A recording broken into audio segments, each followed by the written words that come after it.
Eat this shit up. The info. I got it. I'll give it to you. You hear me? I said I got it. I'll send it to you. Oh, right. I got it. I'm gonna airdrop it to you. Man, I appreciate you, bro, being with me, man. I off the rip, man, folk things get misconstrued by any stretch of the imagination, man. Like on my end, this is a nigga that I've been knowing for like a long ass time, you know what I'm saying? Long Since we were time. sandbox type of shit damn near, you know what I'm saying? And before motherfuckers start thinking that we trying to exploit the death of DMX, man, I've been knowing this man for so long. Instead of this being a conversation that we have, you know what I'm saying, in our own, in private, you know what I'm saying, we can have this conversation for the world to see, you know what I'm saying, and Right. we can really sit down and talk about this shit and, you know what I'm saying, get a time to chronologize, you know what I'm saying, this conversation, bro.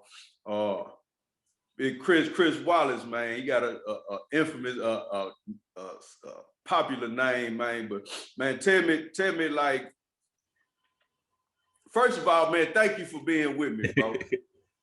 Yeah, for sure. You know, like I said, man, my boy D Wade over at Chow Time, we've been friends since, I don't know, 6th or 7th grade, like a long time now. You know, I know we don't look like it, you know what I'm saying?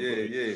It's been a minute. And, you know, of course, man, anything for the home team. But, you know, X was my boy, like friend, you know, outside the media and camera stuff, you know, like we was hanging tough. So Man, tell me, like, I know I watched Swiss Beats the other day when I really watched some of the funeral and him say like people giving him his flowers while he was here, and he wished people would have been able to give him his flowers while he was here and support him the way they support him now while he was here. Uh, but you one of the people that I know that I feel like, man, when the brother was alive, you appreciated being in the presence of a legend. You know what I'm saying? You appreciated, you know what I'm saying, his energy, man. Talk to me a little bit about, you know, some of your experiences with X and how long you had been working with him and the type of work you was doing.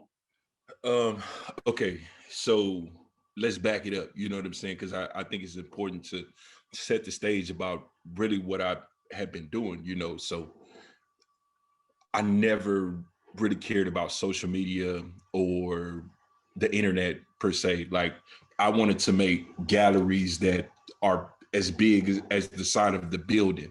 That was always my thing. And so, you know, once I had started doing all this iconic stuff, I just had the idea that I am going to, after I finish working with them, I'm going to get it printed and then I'm going to present it to the person that I'm working with like a gift. So what happened was Nipsey Hussle died, and I had the stuff printed up. Like, wait, hold on, let me get it. Yeah, cause bro, you done did a lot of work, man, and we get to all of that. You know what I'm saying? Like, Damn. now, cause see, I was gonna give it to him. This one, Right. I was gonna give it to him, but he passed And you away. took these pictures, and let's, like you said, let's make sure we set the stage and we be clear, man. You took all these pictures yourself. I took You know all what I these mean? pictures myself. These are mine. You know, these had been in my collection, but you know, I had never got a chance to. I had never took the opportunity to put the stuff in my car and take it to him because I'd seen him so many times. I just was procrastinating, like, oh, I'm gonna give it to him when the time is right. So after that, I never let an opportunity pass again. So, man, I had never seen DMX perform. And man, you remember because my mom was the teacher at Sharpstown Middle School. The Right. first time we entered into the talent show contest with me and my brothers, we won it, and we did a skit to Party Up from DMX.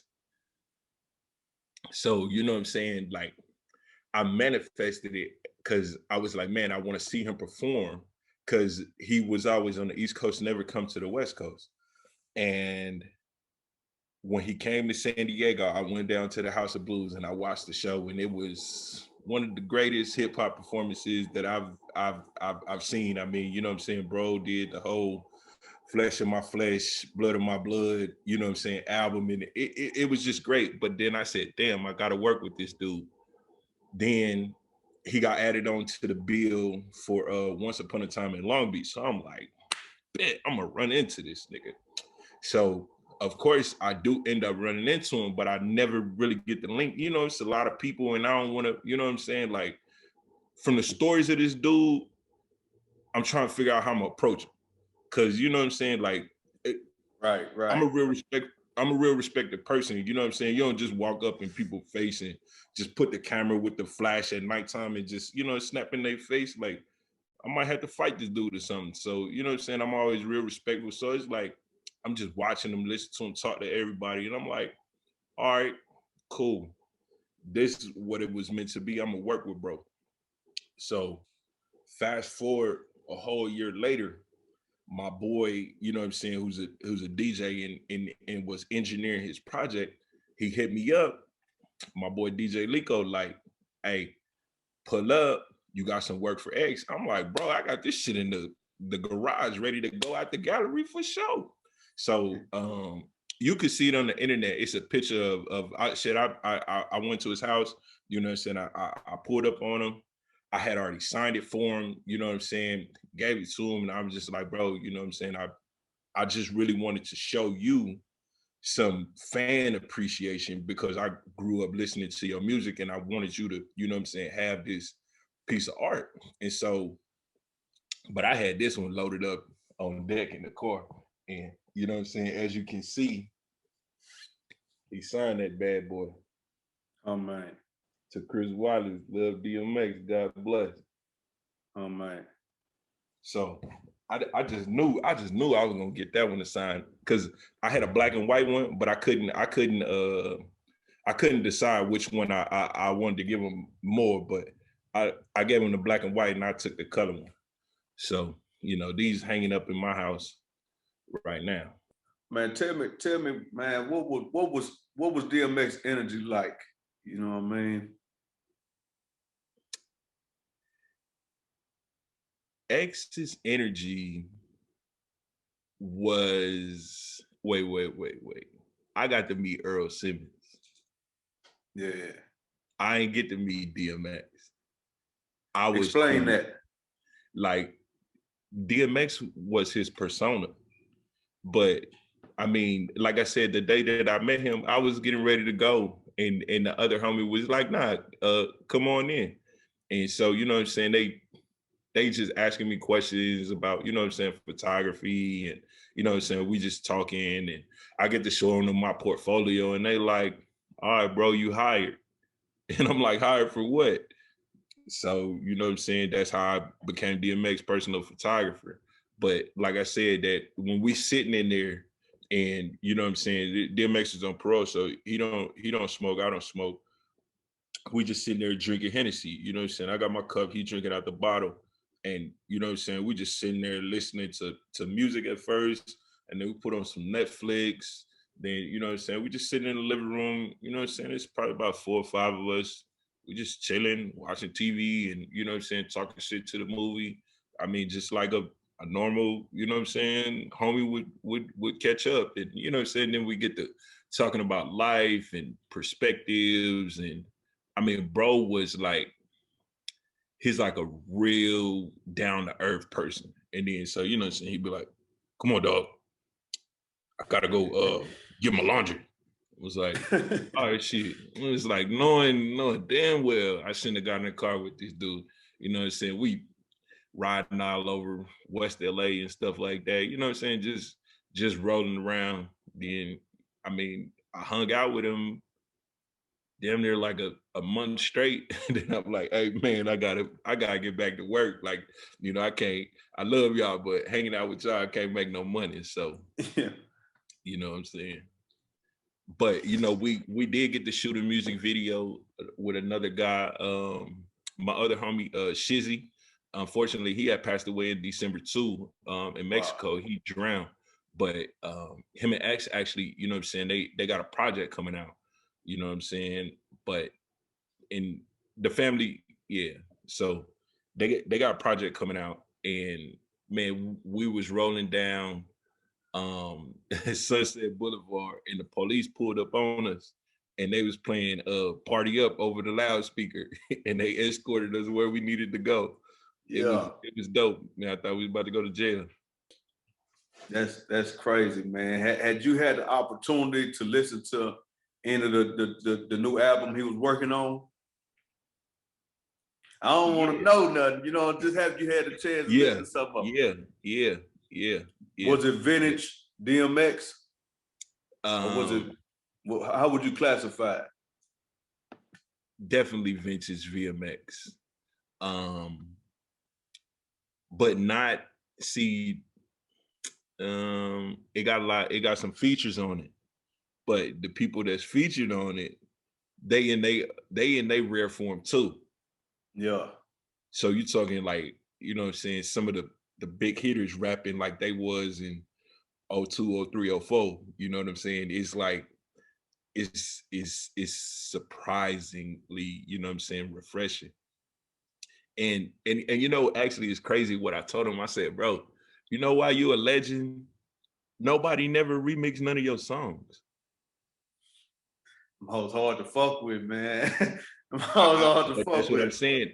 Think about all of the legends, and think about the remixes that they did. And what I was talking to you know what I'm saying, my boy Echo and Craig about, it's like, bro, like you gotta understand that it's not what he says on the song, it's how he says it. Like he the first person to put sound effect, not the first person, but it's like that James Brown effect, you know what I'm saying, where you could holler on key. He's growling on key, you know what I'm saying, and making it a part of the song that you would think that it's ad-libbing, but in real life, he really do, like, he talk like that, you know what I'm saying? Like, he'd just be sitting there and like something be bothering him, he'd just be like, you know what I'm saying? Like, yeah. I mean, that's like the same person that he is when he is portraying himself when he's talking.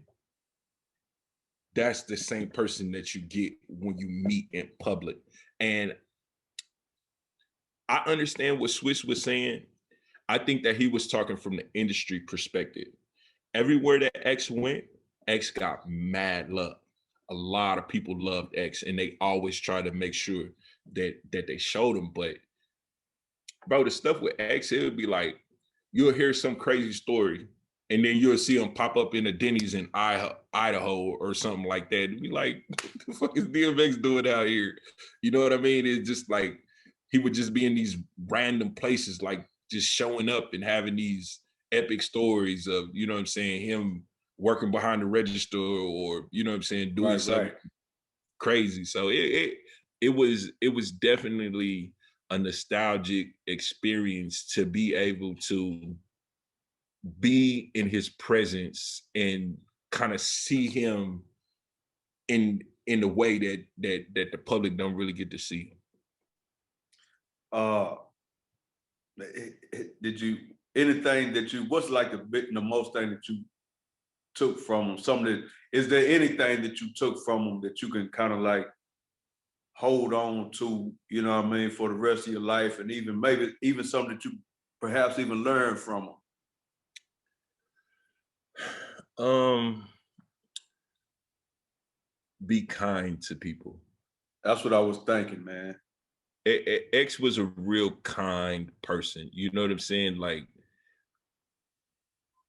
even though his circle was really small, he was really trusting of strangers that came well recommended. You know what I'm saying? Because like I said, I didn't know him, but the people that I did knew him vouched for me. You know what I'm saying?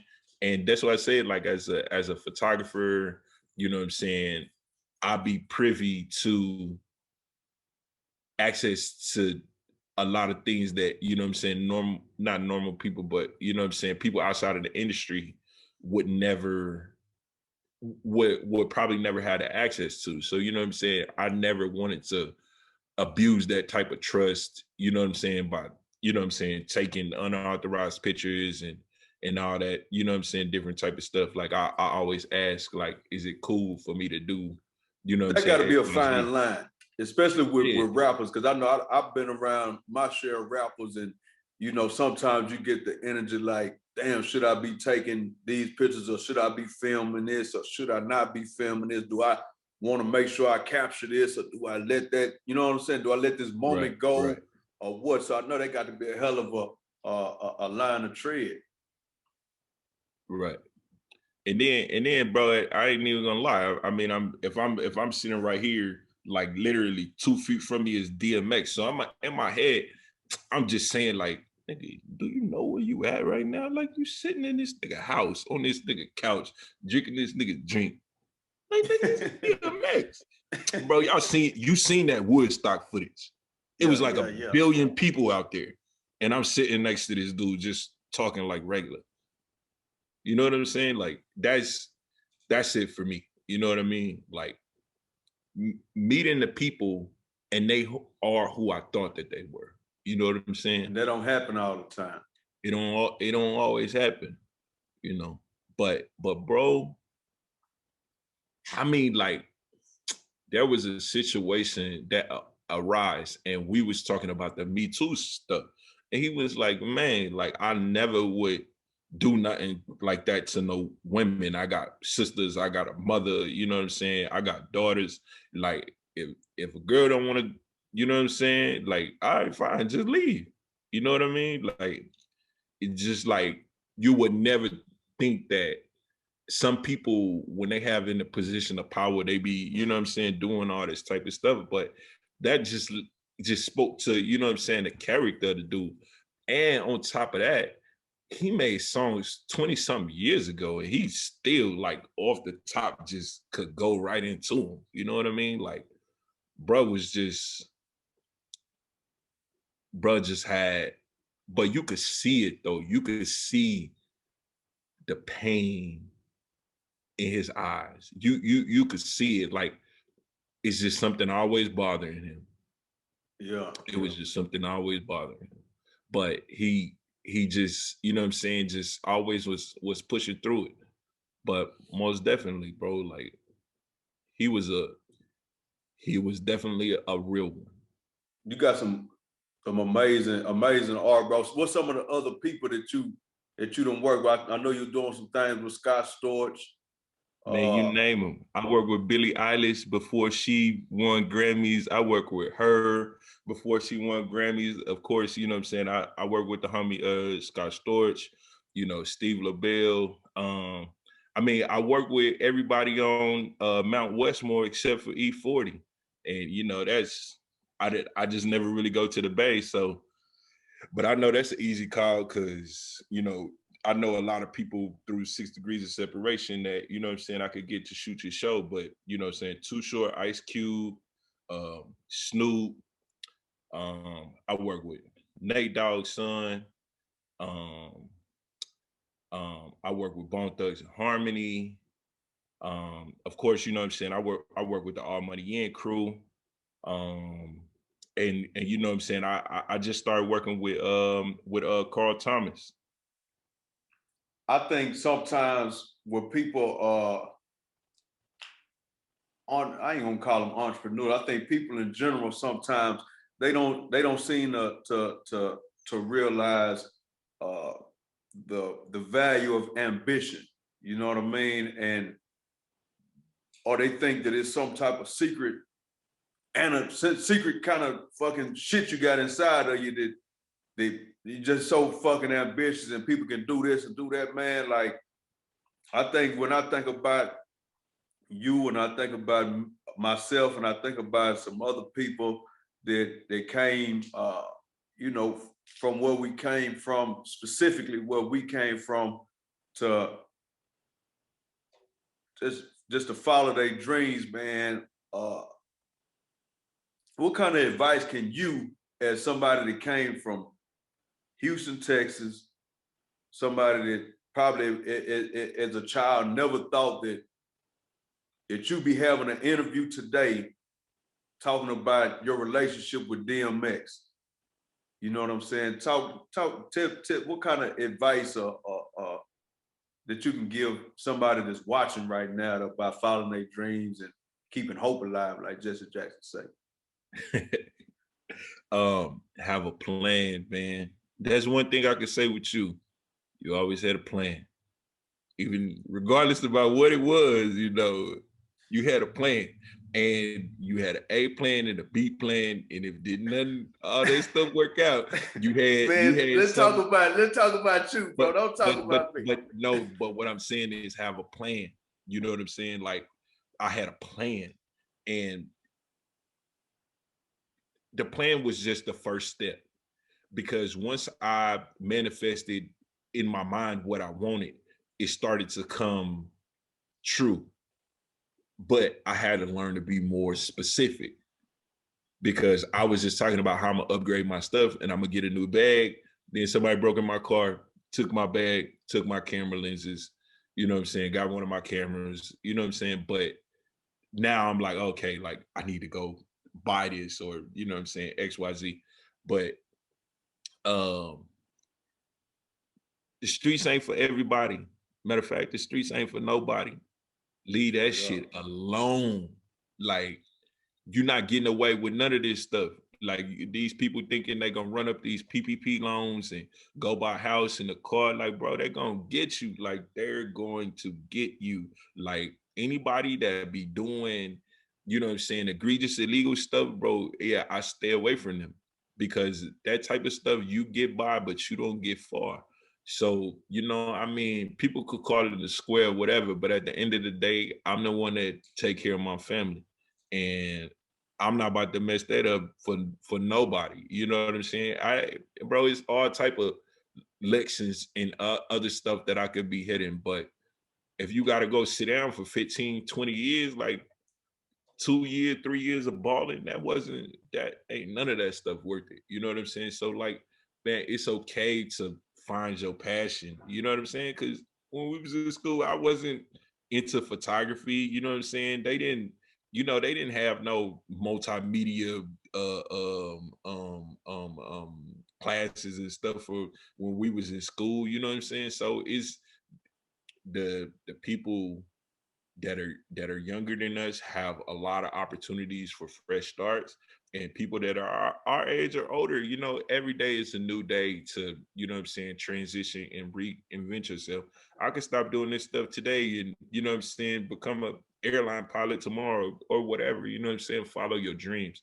Never let your situation dictate your future, because like people think that I get all of these clients because that I'm in LA. Nah, like when I went back to Houston too, you know what I'm saying? Like people come through there, they tour, you know what I'm saying, even through little towns in Alabama and Louisiana and Florida and even in the Midwest. See, you don't have to come to LA to be a popping photographer.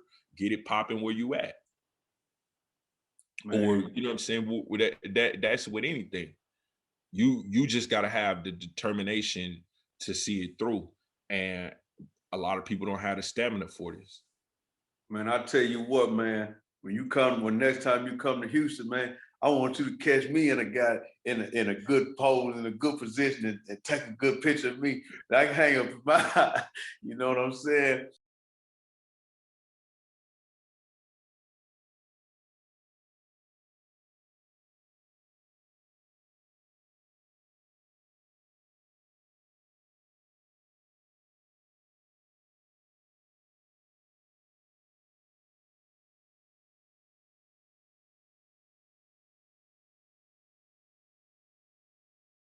Eat this shit up.